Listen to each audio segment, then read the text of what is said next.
Hello friends, स्वागत है आप सभी का लीगल कॉस्मोलॉजी चैनल पर। हमेशा की तरह आपकी नॉलेज को बढ़ाएंगे तो वीडियो को शुरू करने से पहले इसे लाइक और चैनल को सब्सक्राइब करना ना भूलें। लॉ स्टूडेंट्स जो है उन्हें हमेशा ये कन्फ्यूजन होता है कि मेंटेनेंस जो कि एक सिविल नेचर का मसला है उसे क्रिमिनल प्रोसीजर कोड मतलब कि क्रिमिनल लॉ के तहत क्यों रखा गया है। जी हाँ दोस्तों, यहाँ हम बात कर रहे हैं सेक्शन 125 ऑफ CRPC। हमारे जो लॉ फ्रेमर्स हैं उन्होंने बहुत सी चीज़ों को ध्यान में रखकर मेंटेनेंस की प्रोविज़न को क्रिमिनल प्रोसीजर कोड में रखा है। तो आइए इसे डिटेल में समझते हैं। सिविल लॉ की जो प्रोसीजर है दोस्तों वो काफ़ी ज़्यादा सॉफ्ट है, जबकि क्रिमिनल लॉ की प्रोसीजर काफ़ी ज़्यादा स्ट्रिक्ट है। सिविल प्रोसीजर ये काफ़ी ज़्यादा टाइम और मनी कंज्यूमिंग है, जबकि क्रिमिनल प्रोसीजर जो है वो क्विक और स्विफ्ट रेमेडी प्रोवाइड करती है और साथ ही साथ आपको पैसे भी बहुत कम खर्च करने पड़ते हैं।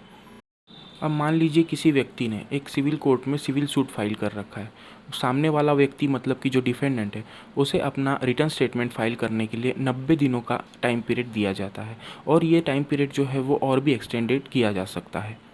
जबकि क्रिमिनल लॉ में ऐसा नहीं होता। क्रिमिनल लॉ में कोई एप्लीकेशन फाइल करने पर सामने वाले व्यक्ति को मतलब कि नॉन एप्लीकेंट को अपना जवाब मतलब कि रिटर्न स्टेटमेंट फाइल करने के लिए मैक्सिमम 30 दिन का वक्त दिया जाता है और ये 30 दिन का वक्त जो है वो कुछ समय तक और भी बढ़ाया जा सकता है।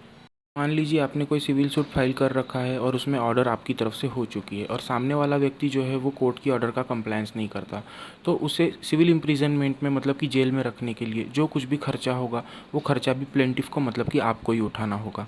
जबकि क्रिमिनल लॉ में ऐसा नहीं होता। यदि कोई व्यक्ति कोर्ट के ऑर्डर को फॉलो नहीं करता तो उसे जेल में रखने का पूरा ही खर्चा सरकार उठाती है, आपको इसके लिए कोई भी खर्चा नहीं करना होता। अब ये हुआ एक एस्पेक्ट कि क्रिमिनल लॉ में मेंटेनेंस की प्रोविज़न को क्यों रखा गया है। इसके अलावा इक्वालिटी जो है वो भी एक और एस्पेक्ट है दोस्तों।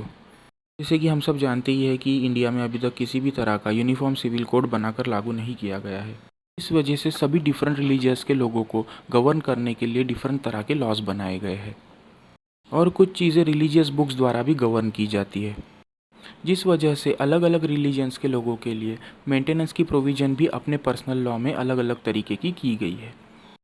जबकि क्रिमिनल लॉ का किसी के रिलीजन से कोई लेना देना नहीं होता और ये हर रिलीजन के व्यक्ति को सेम तरह से अप्लाई होता है, जिस वजह से हर रिलीजन के व्यक्ति को इक्वल ट्रीटमेंट की फैसिलिटी प्रोवाइड होती है और इस तरह से क्रिमिनल लॉ सभी को इक्वालिटी प्रोवाइड करता है दोस्तों। और इसका सबसे अच्छा एग्जाम्पल है दोस्तों शाहबानो केस। इन शॉर्ट अगर बात की जाए तो इक्वल और क्विक ट्रीटमेंट के लिए दोस्तों हमारे लॉ फ्रेमर्स ने जो है वो मेंटेनेंस की प्रोविज़न को क्रिमिनल लॉ में रखा है।